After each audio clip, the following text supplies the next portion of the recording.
Welcome into Celtics Postgame Live, everybody. I'm your host, Justin Lowe, alongside with me, my two co-hosts, Franco and David.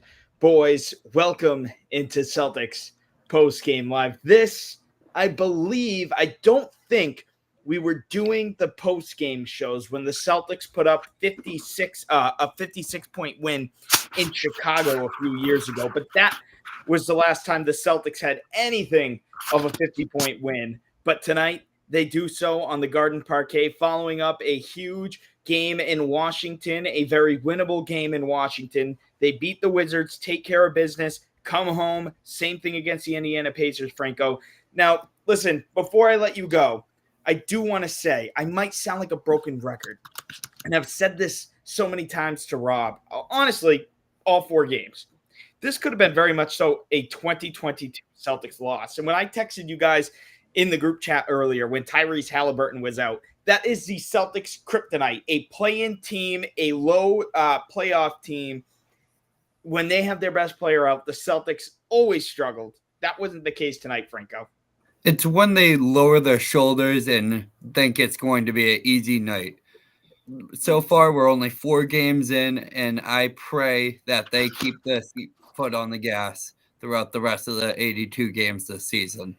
This team is primed for a very historic run right now, as it looks. And I don't want to get too far ahead of myself, but the way this team's looking, it's hard not to.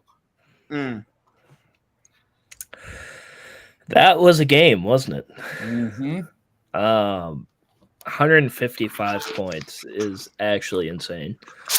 I mean, I'm not going to lie to you. It doesn't even feel real, like watching the Celtics play basketball. It doesn't feel real. Like, the starters don't have to play more than like 30 minutes in a game.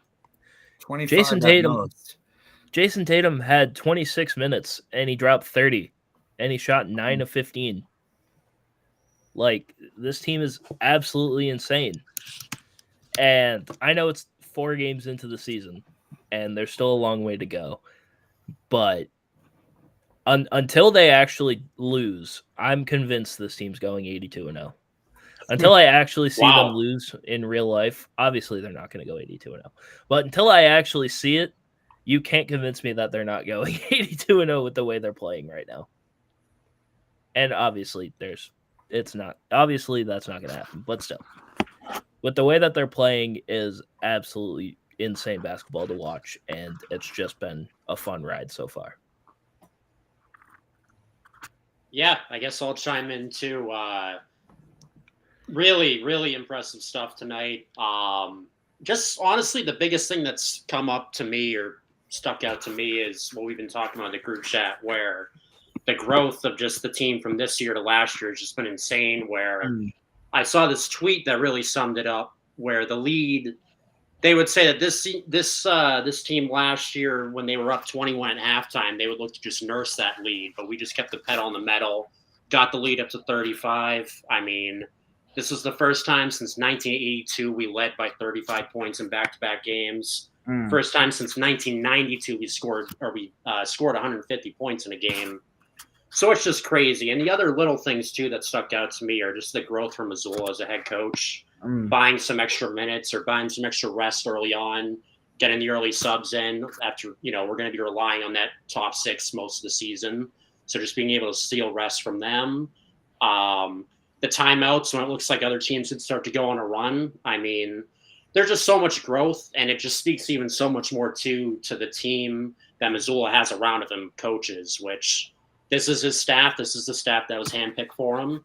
He's not dealing with assistants that weren't his handpicked crew. And, I mean, again, we're only 4 games in, and obviously the Pacers didn't have Halliburton tonight, so that obviously helped us a lot. But, I mean, this team, even better than I could have expected. I mean, the chemistry has just been insane so far through 4 games when this team just pretty much got put together right before training camp. So, honestly, the sky's the limit for this team right now. Yeah, I just want to bring up the fact that the plus minuses tonight were like astronomically incredible, right? Like Derek White plus 34, Jayson Tatum plus 36, Peyton Pritchard plus 32, Brissett plus 21, Hauser plus 20. Like the list goes on. right? And I feel as if we're going to get to the main guys in just a minute because we do have the player of the game to get to as scheduled. But I want to bring up the bench play tonight because the bench play, and it really wasn't just in the fourth quarter when the subs played. It was really all night. It started from that first quarter. Franco, I'll start with you. It looked iffy in that Washington game. It looked like we might see the walk of shame if that game had to go into, 5 extra minutes. We could have seen the starters get put back in there. Sam Hauser, I saw in an interview with Abby Chin on NBC Sports Boston post-game, he said that the coaches pulled them aside after the game and they had a meeting and they had a talk. What did you see from the bench tonight? Huge bounce back game from the bench. They just carried on with what the starters had to offer. They felt the energy within Boston, I feel like. Once Hauser hits one, it's basically on from there until he proves that he's not human. And then just V. McCullough, and they were just having fun. They were feeding each other. Lamar Stevens and O'Shea Brissett, the tandem pair they have together down low was effective throughout the fourth quarter. Just pass it down to them in the paint and they'll either kick it out or put it up. And that's exactly what we need from this team is high energy, push the ball down the court, because when it comes down to these tough games down the road, when we reach this in-season tournament, it's going to be very key that these players come in and push these players that are fatigued on the other side of the court and just make life hell for them.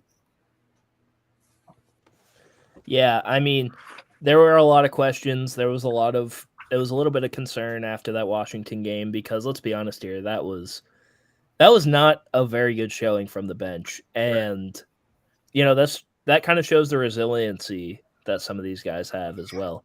Because Sam Hauser tonight, you would have thought he's been, shooting like this all season. And like I said, I knew eventually they were going to get into it. Peyton Pritchard, he's a bucket when he gets on. And tonight he showed that. Same thing with Sam Hauser. We saw last year. There were times where Sam Hauser wasn't shooting the best, but he always ended up coming back around. And I absolutely love O'Shea Brissett. Dude, love him. He is so much fun to watch. And I don't know. His energy is just something that, this is kind of what I thought Aaron Nesmith was going to end up being. I was just going to say that, Ian. I thought Aaron Nesmith was going to be what O'Shea Brissett's doing right now. Yeah. And I'm happy for Aaron Nesmith that he's on the Pacers because let's be honest, he wasn't going to develop right. And he's with the Celtics. He's killing it. So I am so happy for Aaron Nesmith. And he got paid. So Congratulations to him. But O'Shea Brissett is so much fun to watch. He's one of those guys that you're never going to talk about. He's never going to show up in the box score that much unless he has an on-fire game, but he's going to make his presence known. And when you look back at the games, you're going to be like, O'Shea Brissett was here, and he's everywhere on the court. So shout out to O'Shea Brissett because he is going to be a huge part of this bench.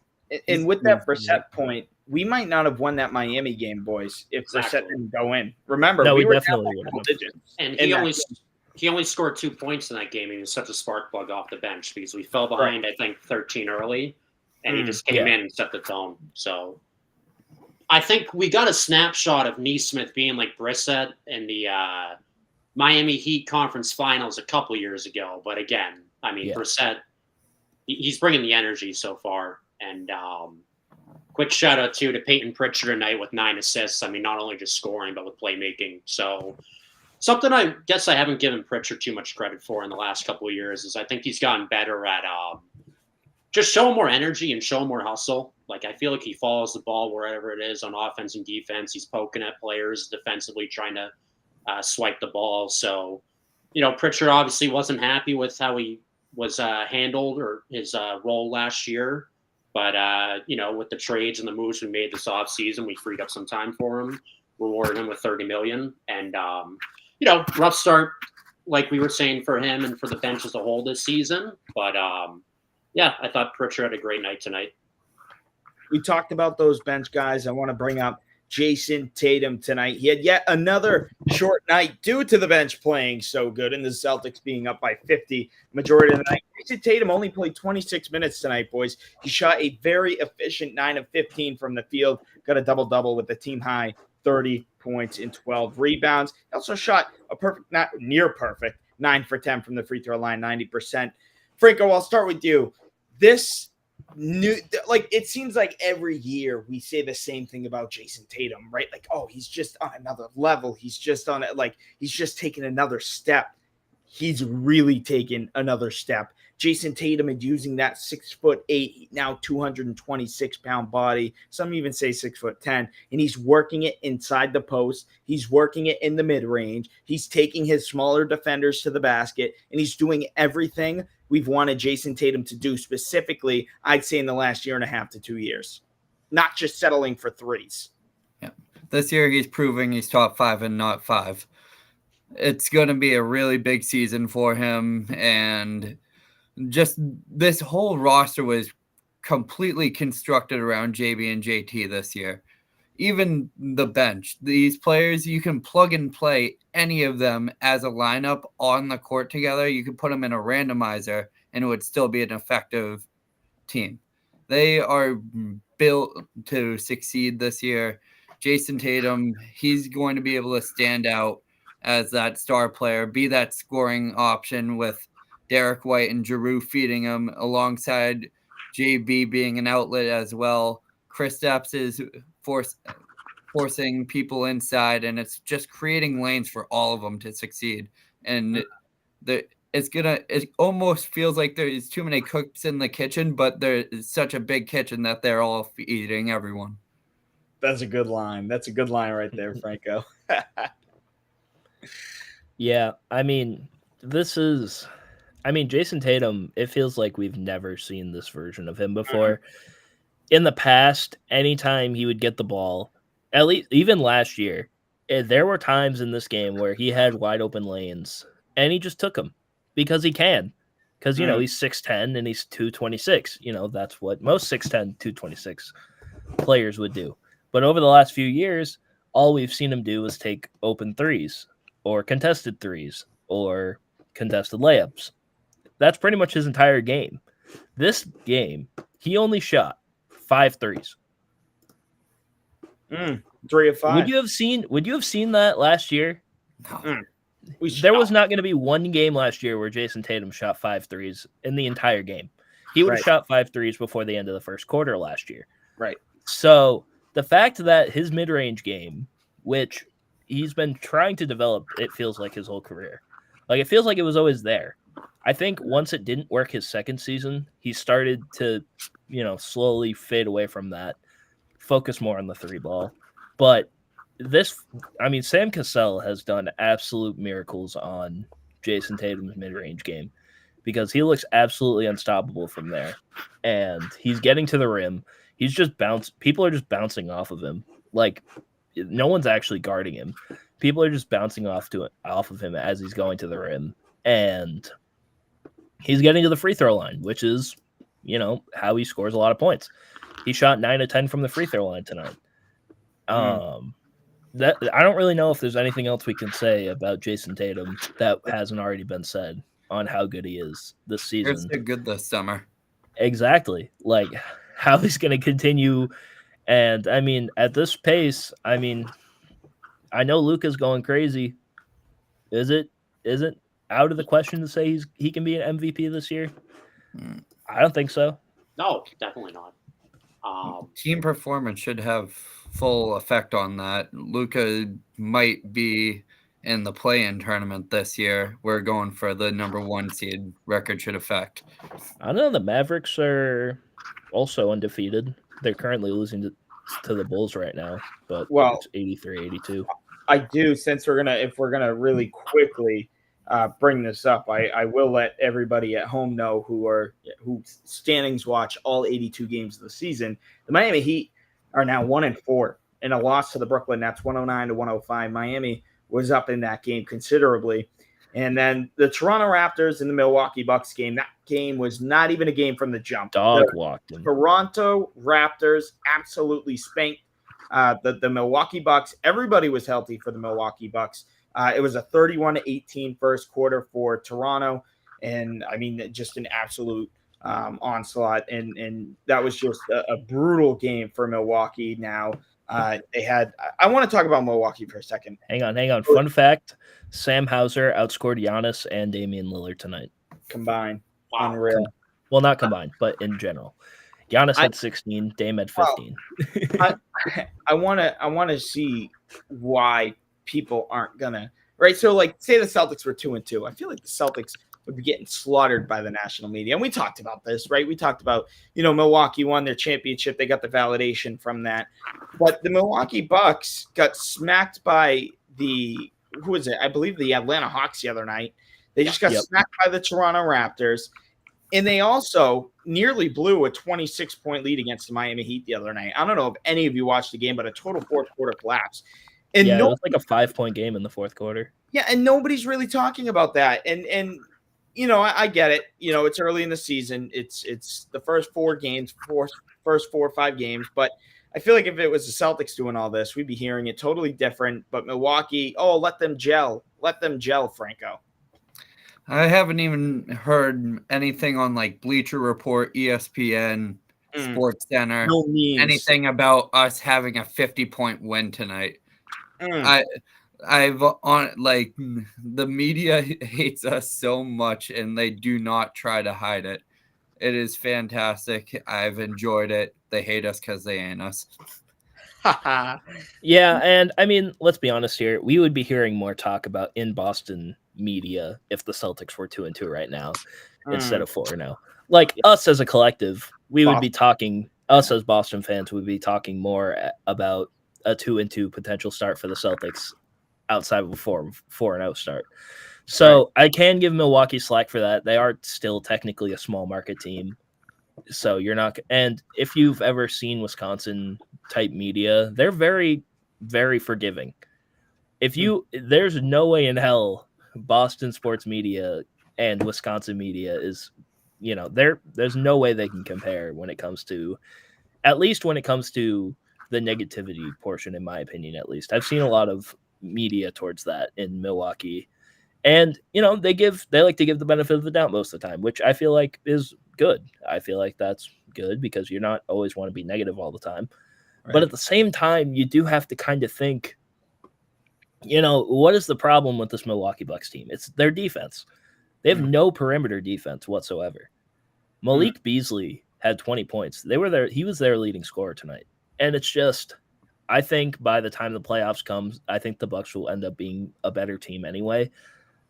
But right now, it's just there's something off about it. Like the Dame and Giannis thing isn't as overpowered as we all thought it would be at this moment in time. At least, David, what do you think? Yeah, I mean, I guess we could go back to the whole media thing. It's definitely, I think a lot of people may be scared or a little bit nervous as to what could happen with the Celtics this year. And I think I saw this tweet where people are fearful as to how, like, the ceiling of the Celtics, and they're really nervous that, like, we got the final Infinity Stone with Porzingis, and, we're just going to run the tables and win the championship this year. So I think a lot of people are compensating for that. Honestly, I don't mind it at all. It's, we beat all these dumb teams. We beat all these bad teams. Brad Stevens built a super team. The Celtics are unfair, yada, yada, yada. I mean, it is what it is. It's, right. It's you just get used to it as a fan in Boston. Like Franco was just saying, they hate us because they ain't us. And, just got to roll with the punches. But the nurturing of the Bucks is definitely interesting. Obviously we beat them in the playoffs a couple years ago, and because they didn't have Chris Middleton, it was an illegitimate series. We had the game last year where our bench players took them to overtime last February, I think. And, it was it was still everyone hounding on the Celtics for losing, even though they were resting all of their starters. And then, it's just give them time. And again, I don't have anything against the Milwaukee Bucks. Like, I like watching Giannis. They're a fun team to watch. It'll be cool to see Damian Lillard and his progression with the Bucks. But, I think the Celtics are definitely held to a higher standard compared to the rest of the league. And, we're always going to have that stigma attached to us of until we win a ring again. We haven't won. Right. We've only won one ring in the last 30 years, but I think people around are starting to get scared, especially after seeing how this team looks in the first 4 games. Yeah, I mean, you don't beat a team by 51 points. I don't care who they are. And I don't care NBA team. And I really don't care if it's the 2012. Pacers didn't have a bad game either. They played through and through throughout the game. They only scored 101 points, but we had 150. What are you going to do about that? Right. They scored 70 points in the paint. They played great.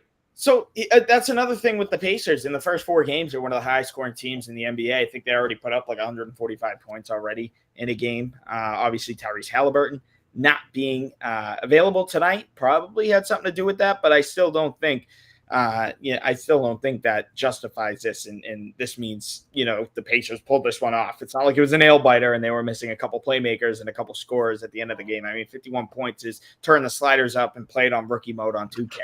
That's what that felt like tonight. That felt like Jaylen Brown in Washington when he was just pulling up from 3, pulling up from 30 feet out and just hitting it nothing but nylon. So, I think what I take away from this Celtics team is that I need to stop thinking of, this is a game we would have lost last year.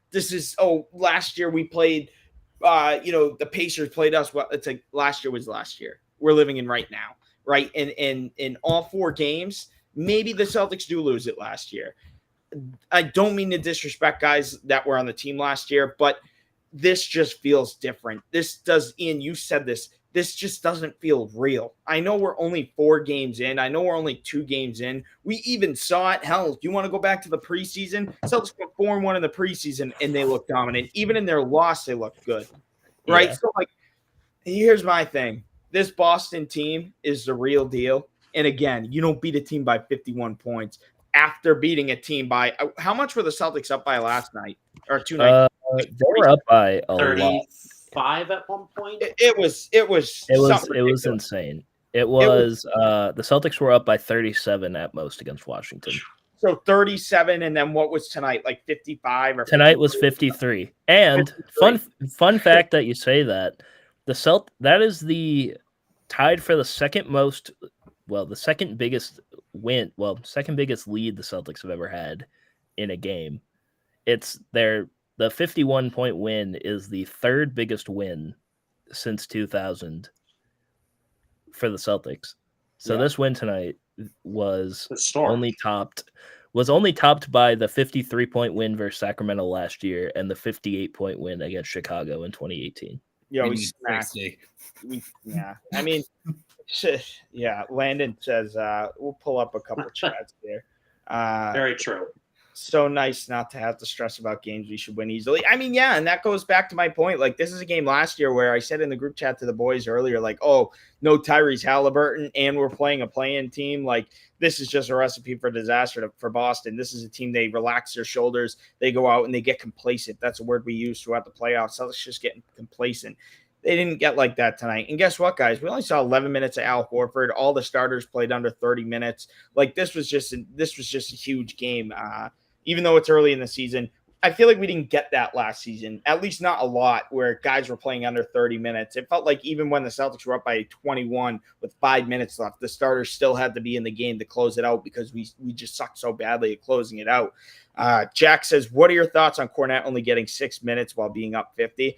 I don't care about that. My boy Daniel Tice didn't get a single minute. I know, that was some BS. I mean, he can't even be mad because he's getting $9 million to sit at the end of the bench. But I mean, I was very shocked not to see Daniel Tice. He was a healthy scratch. He was the only one who didn't play tonight. And that's a world champion.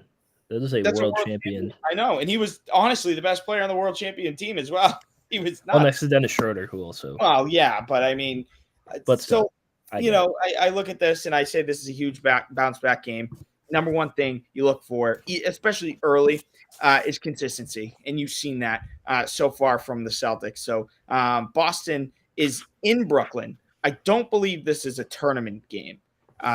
Saturday day, November 4th at 8 o'clock p.m. on NBC Sports. Boston, again, Jayson Tatum tonight was your player of the game. We take a look at the player of the game tracker. Jayson Tatum with 1, tied with Kristaps Porzingis, Derek White, and Jaylen Brown, who won a couple of nights ago in Washington. 5 games. We only have 4 because we didn't have a post-game show against Miami.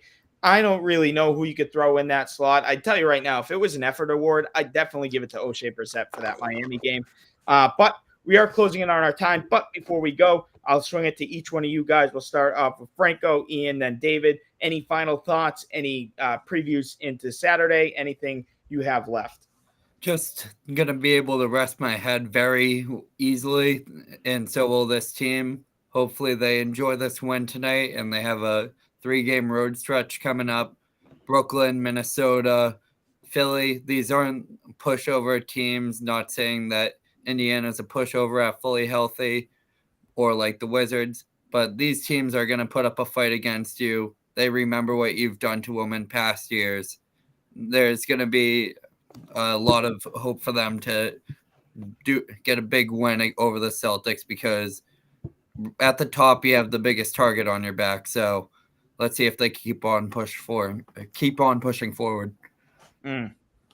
Yeah, so something I want to say is, as much as I loved Celtics teams in the past, like even back to like the Isaiah Thomas Celtics teams with like Avery Bradley and Jay Crowder, they were the underdogs. They weren't supposed to be as good as they were. And even last year, where, you know, in the years that we've had Tatum and Brown, there's been Robert Williams, Marcus Smart, you know, all those guys. Like, if we're being honest here, this team is almost 10 times better than any of those teams ever were. It feels like, as much as I love Marcus Smart and Robert Williams, they are nothing compared to Drew Holiday and Kristaps Porzingis. And that's not even, I'm not trying to be rude. I'd probably admit because Smart and Rob were huge for us in that finals run. Right. But just looking at the way this team plays, it feels like Drew Holiday and Kristaps Porzingis were made to play with Jayson Tatum and Jaylen Brown and Derek White. And it's just kind of one of those things where it feels like this team is probably as talented as the 08 Big Three team, like that kind of era of Celtics basketball. This is about as talented of a team as them. So it's just crazy to watch. And, you know, thank you to Brad Stevens for, you know, putting this team together. I know Ian and I thanked Brad personally. We were sitting in front of him against a couple of weeks ago. Ian wanted to ask him a few inappropriate questions about trades and stuff. But yeah, David. I mean, I'll give a shout out to the stock market. I guess that's what we're calling Drew Holiday and Derek White. Okay. Drew Holiday, great job tonight getting involved offensively early. I don't know how many points he scored in the first quarter, but it was encouraging to see him. Like we've seen with the growth from Derek White in the year and a half he's been here, I think he was a little scared to kind of let it fly when we first got him. And, you know, he was a defensive pest, which is what his identity has been his whole career, really. But we've seen the growth under Mazzulla with him and just more of the freeness in his mind to fire up threes and let it fly. And, you know, when he's hot, he's hot. And hopefully we can see that with Drew Holiday, too. I'm not saying he was passive in the first few games. It was great seeing him, you know, take some pull-up threes early on. The defense is still there with him. But, yeah, I just love seeing the confidence from two of our guys in the stock market, White and Holiday, letting it fly right away. And they just add that much more complications for other teams trying to stop our offense when they're just letting it fly. So credit to the coaching staff for instilling that confidence in them. Credit to them for just letting it fly. And, I mean, I said it at the beginning of the show, but it's crazy just in this 4-game stint seeing how much growth has come from this team. Just, you know, what you were talking about, Justin, where it seemed like when we were still blowing out teams last year, Mazzulla kept the starters in too much, you know, maybe blowing out the Pistons or whatever by 20, and Tatum would have logged 41 minutes in that game. Huge fan of these new rotations. Just have Tatum play the first 5 minutes, sit him for 4 minutes, and then have him come in for the last 3 minutes of the quarter. I mean, still got a long way to go, and the bumps in the road are definitely ahead of us, and this team is going to face challenges. But I mean, yeah, I can't stop smiling watching this team. This team is just so much fun to watch. Yeah, this team is, and I was texting my cousin Matt earlier, and this team is seriously a treat to watch, even though it's only been a week. It's very much so fun to watch this team, but there's still a lot of season left, and I was talking with my dad. It's like my emotions are just going to go straight to hell when the Celtics lose their first game. Like, it's going to feel like it's the end of the world, and like we're toast for the rest of the season. Like, fully expect the whole giving up on the season. Like, this didn't work. The Like, sky Should is we falling. pull up the receipts from the Knicks game in the group The chat? sky is falling. yeah, the sky's falling. The world's ending. First world problems if we lose against the Brooklyn Nets and we go to 4-1 in a November 4th game. God forbid. But right now, let's enjoy this 51-point Celtics win. It's on to Brooklyn. The Celtics will take on the Nets November 4th at the Barclays Center. 8:00 p.m. tip-off on NBC Sports Boston. We will have you covered for Celtics Postgame Live. For now, I'm Justin. That's Franco. That's Ian. And that's David. We're Celtics Talk Weekly. We'll catch